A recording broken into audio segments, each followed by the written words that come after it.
Thank you so much for coming. My name is Jackie. The purpose of me being here today is to share my story about how I fostered leadership accountability and led an old school organization that was stuck in their ways through cultural change quickly with little resources and under pressure. The methodology I'll share with you today can be applied anywhere.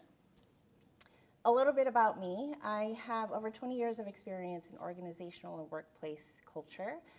I'm based out of San Francisco at Fairmont, San Francisco, and I've been with Fairmont for 20 years. Anyone familiar with Fairmont? I'm curious, raise your hand. Oh, awesome, wonderful.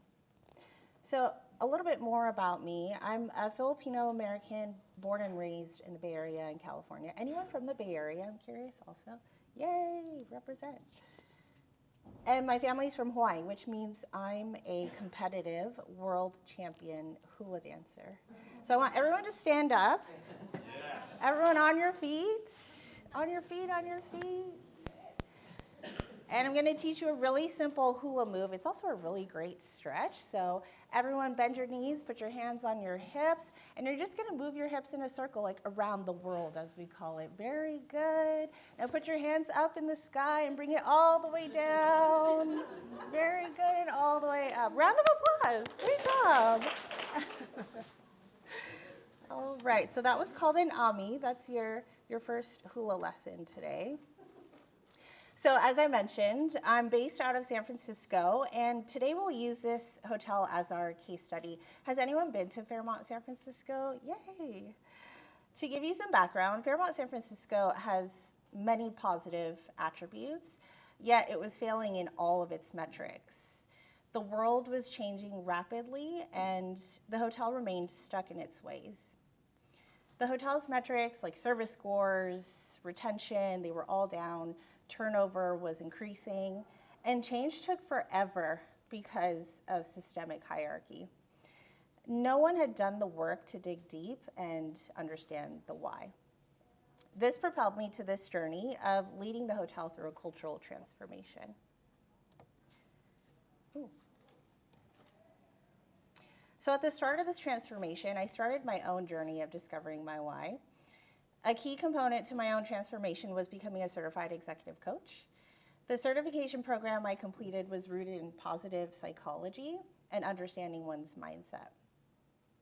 After going through my own mindset transformation, my first step at the hotel was to assess the senior leadership team's mindset. What I discovered was that the senior leaders responsible for leading the hotel had a lot of trauma, and this was holding them back from being their best selves. They needed to go through their own process of healing to allow them to lead our team through a much needed cultural change.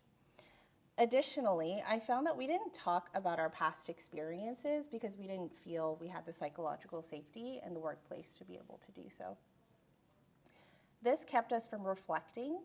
It created a scarcity mindset, and we continuously leaned into what was comfortable, which was to do the same shit over and over. The old school mindset that we had was holding us back from talking openly about career development. For example, it was extremely taboo once someone was hired to ask them what's next for you. This old school mindset needed to be unpacked, and I also started with the fear of failure. Unpacking the fear of failure and what it meant to senior leaders, I found started the healing process. We didn't embrace failure as opportunities to grow, so instead we held back on innovating and making change. So I started the healing process with a values assessment. Pretty simple. So I want everyone to take a piece of paper and a pen and think about your top 3 values. So, for example, it could be job security. It could be money, a paycheck. It could be family.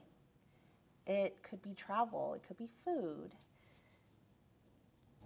And then I want you to think about how these values are aligned with the company you work for. Or in some cases, maybe they're not. Everyone have their values? So I want you to turn to the person next to you or someone next to you and share those values. So I'll let you do that now. All right, everyone have a chance to share. I'm curious how that felt. How did that feel? Felt great. It's always great to talk to the person next to you and see what their differences are and what things you have that are similar. Commonalities and differences. Who else? How did that feel?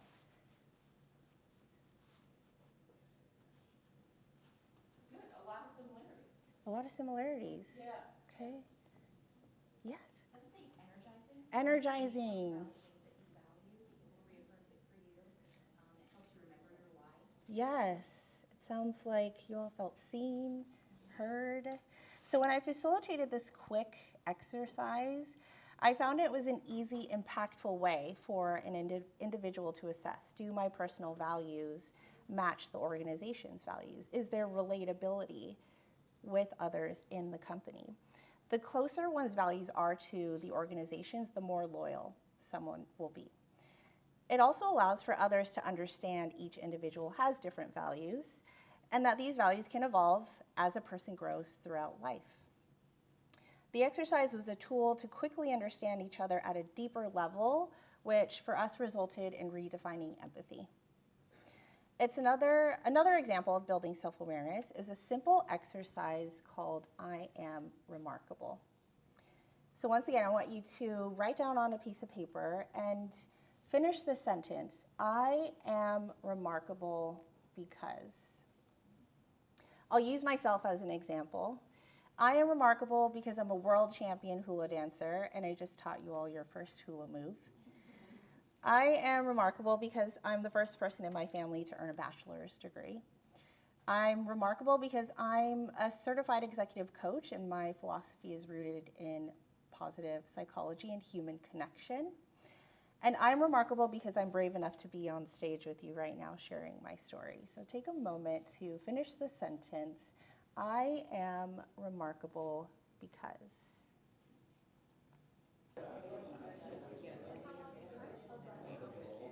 All right, everyone have a chance to share.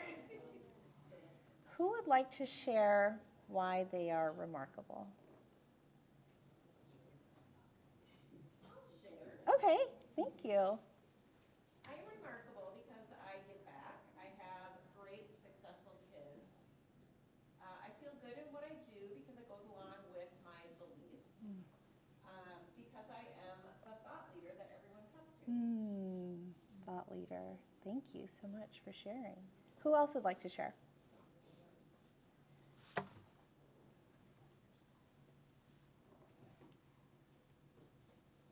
Don't let me stand alone here. Your HR people. I'll share. Thank you. I said I'm remarkable because I'm able to find and see the genius in every single person, team, organization that I come in contact with, and I'm able to really pull something out really to the surface that they didn't see and really grow from there. So. Sounds really impactful. Thank you for sharing. I'm curious, how did that feel? To write it down, to read it to someone? How did that feel? Difficult. Like writing a dating profile. Writing a dating profile. Tell us more. I mean, thankfully I've been married for a very long time, but like the idea of writing a dating profile is a true nightmare. I'm like, oh God, I just have to brag about myself. Yes. Yeah, horrible. Yes.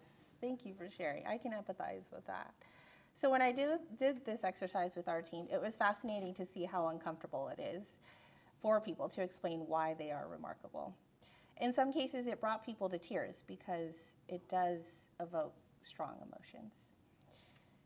So I was also curious about why people chose to work at Fairmont San Francisco when they literally have so many options within the industry and outside of the industry.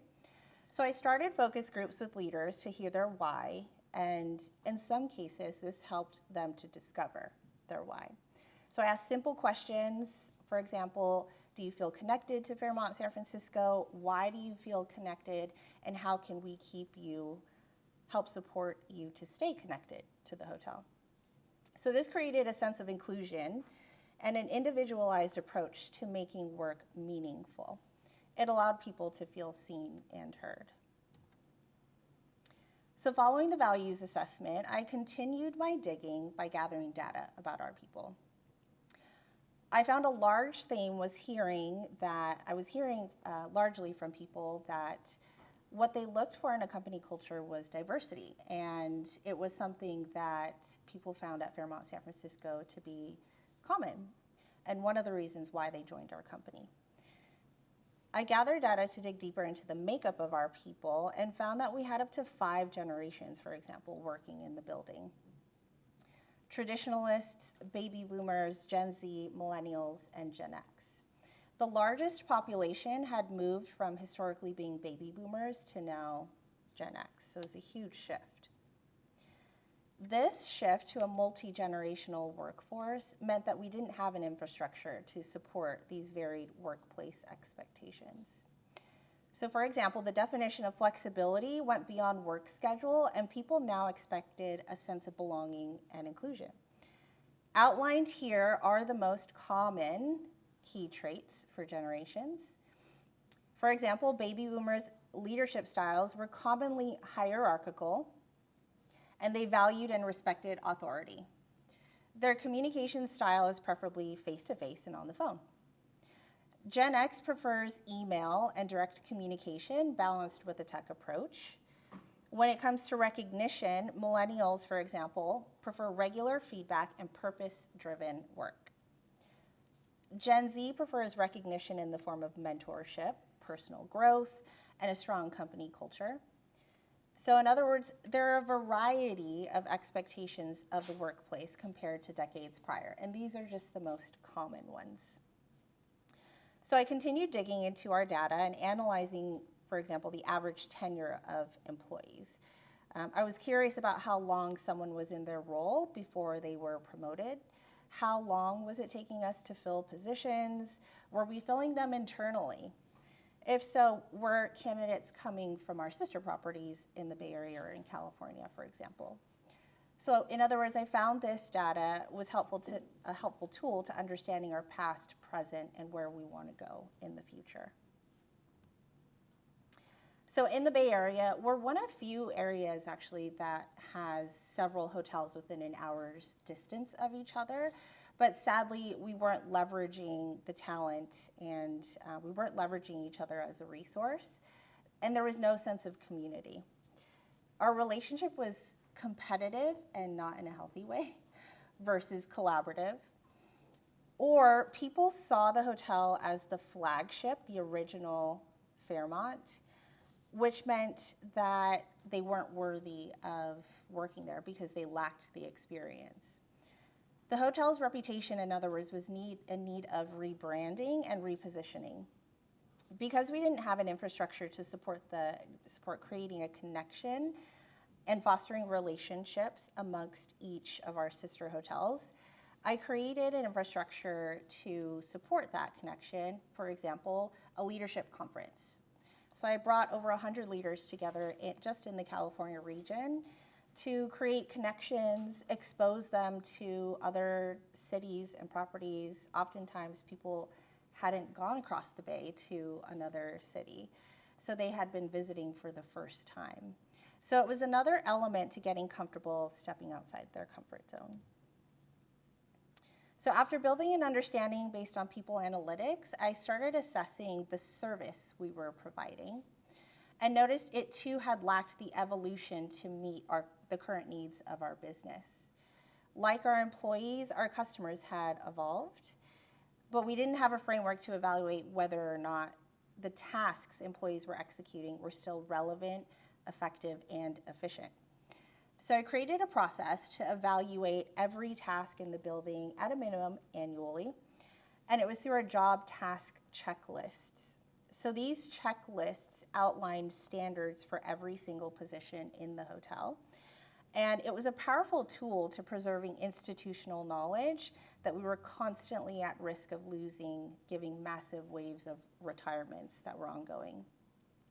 So these checklists were also a way to set up new hires successfully with the most relevant knowledge of how to do their job effectively. So the job task evaluation was not only a solution for preserving knowledge, setting up new hires for success, but it also helped us recalibrate the way we delivered service to our guests. Additionally, it helped us with identifying gaps in our skill sets across the organization. The skills gaps I found were an indicator that we needed to adjust our recruitment approach also. A key adjustment were the questions that we were asking, or in this case, not asking. So I made a simple change and started to include situational questions relevant to current challenges in each position at that moment in time. So this created a skills-based recruitment approach rather than solely relying on experience, which was our approach for decades. So this approach expanded our access to talent and helped in creating a skills-based talent bank. So once we had the best talent in place, I created a framework to not only fit the current needs of our people, but one that evolves over time. So based on the data I collected, I created annual goals for leaders to hold them accountable. For example, retention goals. So I kept the conversation going consistently throughout the year, engaging people in quick, meaningful exercises. So once again, I want you to just take a second to think about your proudest moment personally and professionally in 2024.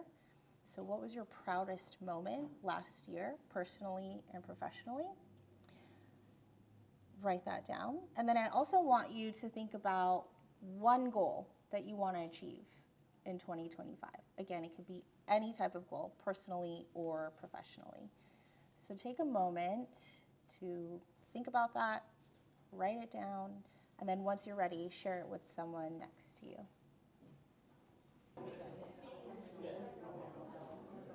I'm curious how that felt. How did it feel to think about your proudest moment in 2024? How did that feel? Empowering. I love that. Tell us more. Well, I mean, like, a whole year is a long time. 365 days, yes. And so when you look at the whole year and then have to choose one moment, like, or, you know, one thing that you've done and you felt really accomplished with, it feels good.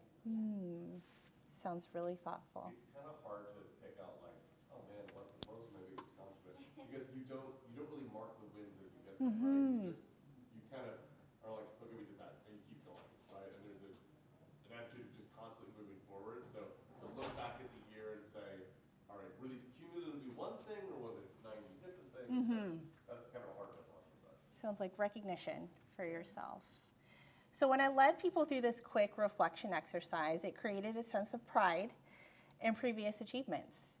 It created accountability also when it came to goals and creating a support system around them to help them achieve their goals throughout the year.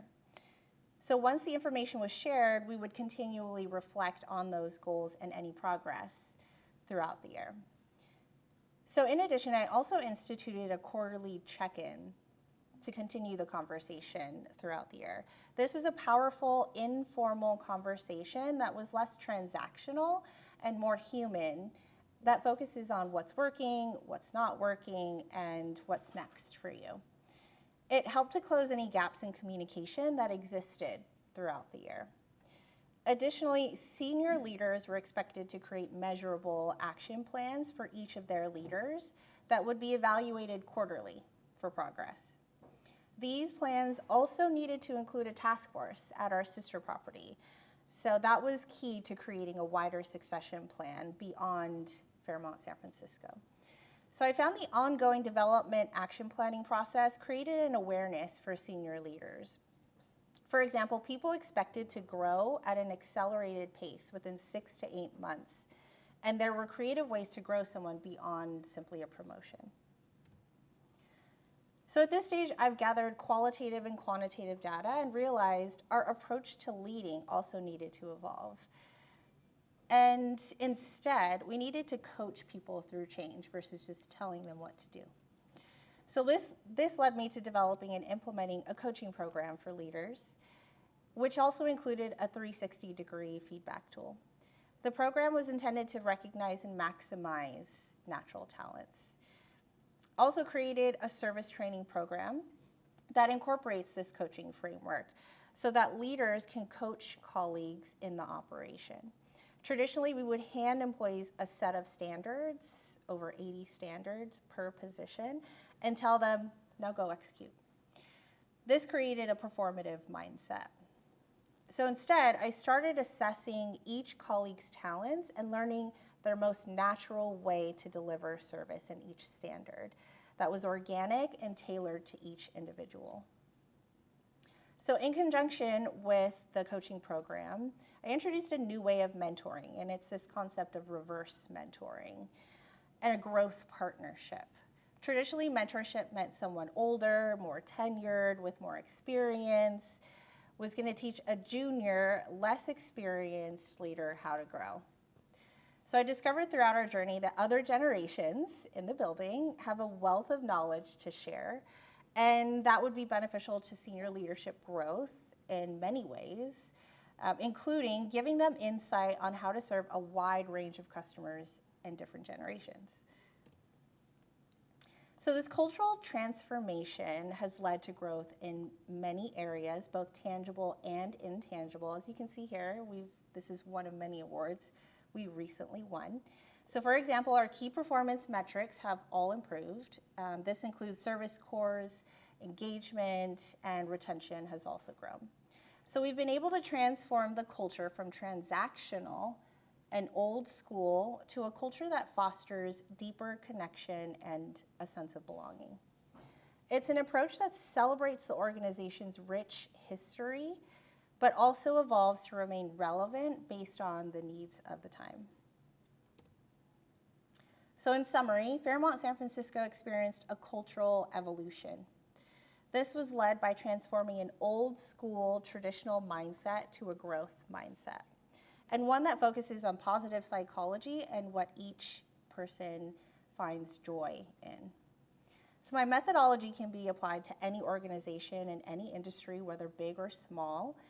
And while I had to build the plane and fly it at the same time, hopefully my story helps you to avoid doing the same. So I hope to continue the conversation with all of you. Thank you so much for your time and attention today, and I hope to see you all again soon. Thank you. We're at the 40 mark, but does anyone have any questions? Yes.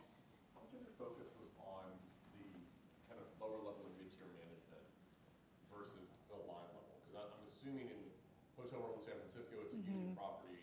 So Yes. I imagine it was not really focused on the line level, but much more on that intro level and mid-tier management. It started with the senior leadership team because of this concept that the hotel was hierarchical. So I knew that I wasn't going to be able to penetrate any other layer until I started with the executives at the top. And then from there, I moved into each layer below, so to speak. So How far down did you go? down to all the colleagues, all the line level colleagues, yes. And that's where the job task checklist came into play, and the method of coaching. So couldn't get to the line level colleagues until I trained and educated and fostered a different mindset with everyone above them, including the middle managers that were going to be leading them on the floor day to day. Any other questions? Yes. Not to get too much into the details here, but in the training process for your senior level leadership, how much time were you spending them to commit to this on a weekly basis, and what were the methods that you used for your training? It was a wide range, to be honest. There were different methods, starting with a retreat, and the retreat helped to set the tone for what was expected for later months, or in other words, throughout the year. And it was doing some of these impactful exercises so that executives could feel and experience what others were about to feel throughout the rest of the hotel. And then there were literally so many other things that I'd love to share with you after this, methods and mechanisms to keep them in that vulnerable space and keep them in that mindset throughout the year. I tested a lot of things. And experimenting on people is a lot of fun. So I can definitely expand on that with you. But you feel like a year-long process? Yes. So Fairmont San Francisco, just so you understand the size, it's over 600 rooms, and there's about 800 employees on payroll. And the senior executive team is 8 executives. And its reputation, because it's the flagship, there's a lot more pressure to lead the way. So going back to the reputation, it was trying to reposition and rebrand, create a new employer rebranding for the hotel while trying to change and foster this different culture and mindset for the senior leadership team. Yes. Just curious, I know you've been with your organization for 20 years. What significant event that happened where your leadership said, okay, we're going to let you do this thing? Because I'm sure you probably have been, pushing toward this for a long time. Like, was there any, one event where they just kind of allowed you to just do your thing? I think it was a few things. So my role is responsible for the people strategy for the region. But prior to my role, we created a role, and it was the first ever in the company. And it was Director of Organizational Culture and Belonging.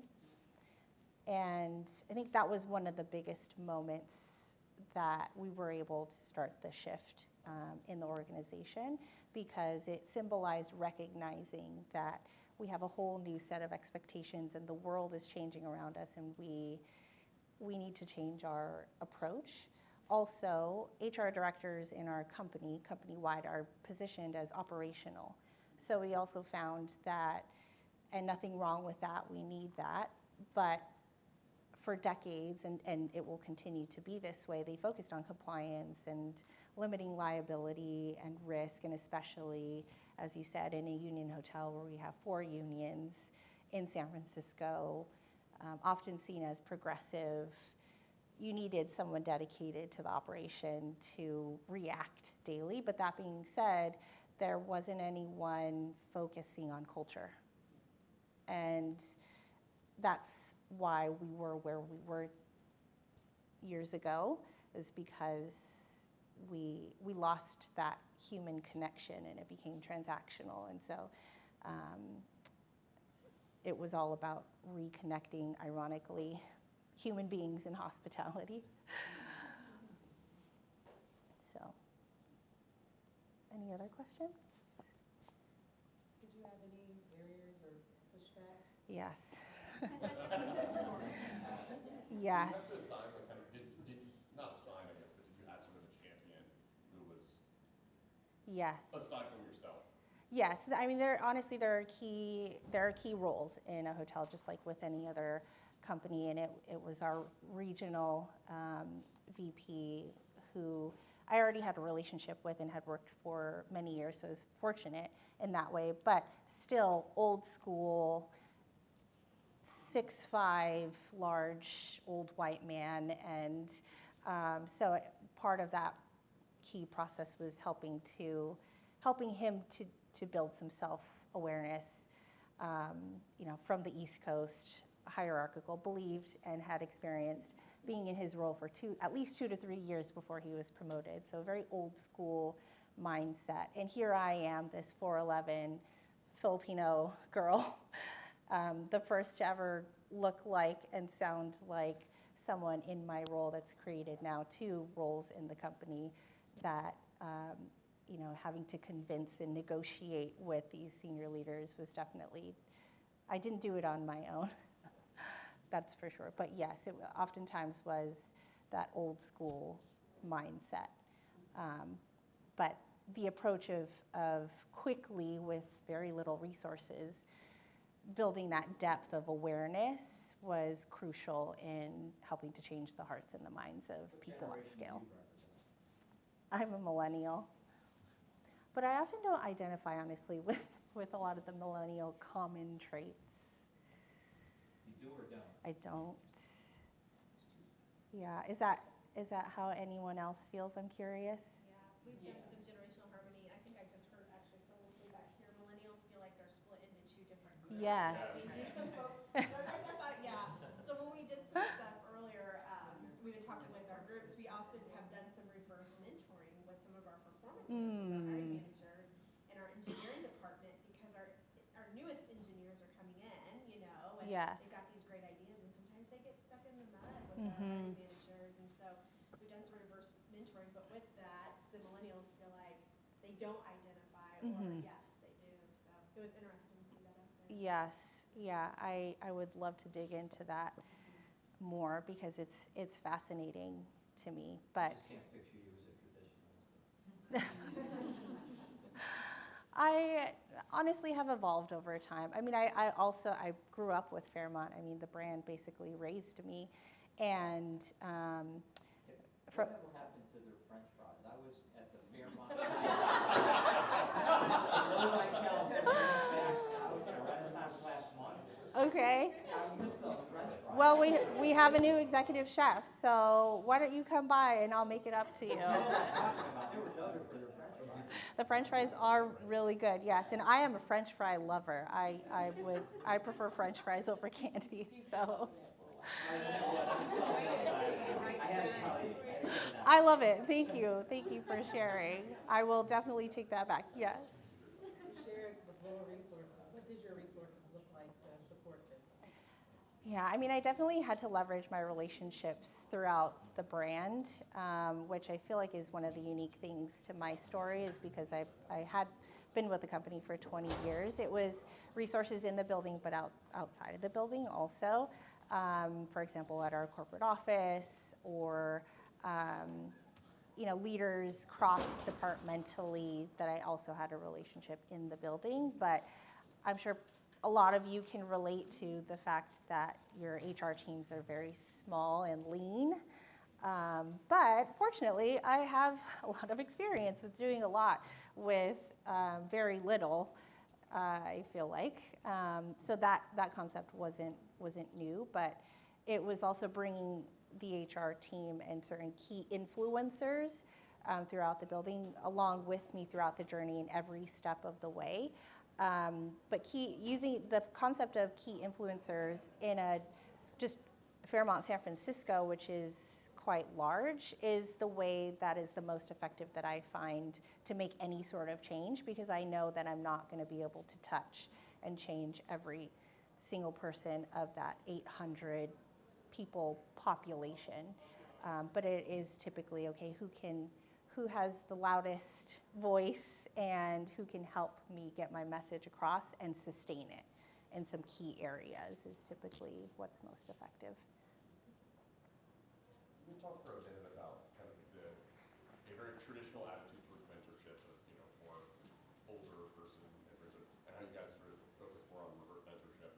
I mean, have you really put into place a very formulaic is the wrong word, but kind of formalized Yes. mentorship program? And do you have someone who's sort of like a mentorship manager, right, who makes sure that the conversations are taking place, and then Everlane is connected with someone else to say, hey, you have these mentors in place. You need to make sure you guys are connecting. Do you have someone who, a facilitator, I guess is the word I'm looking for?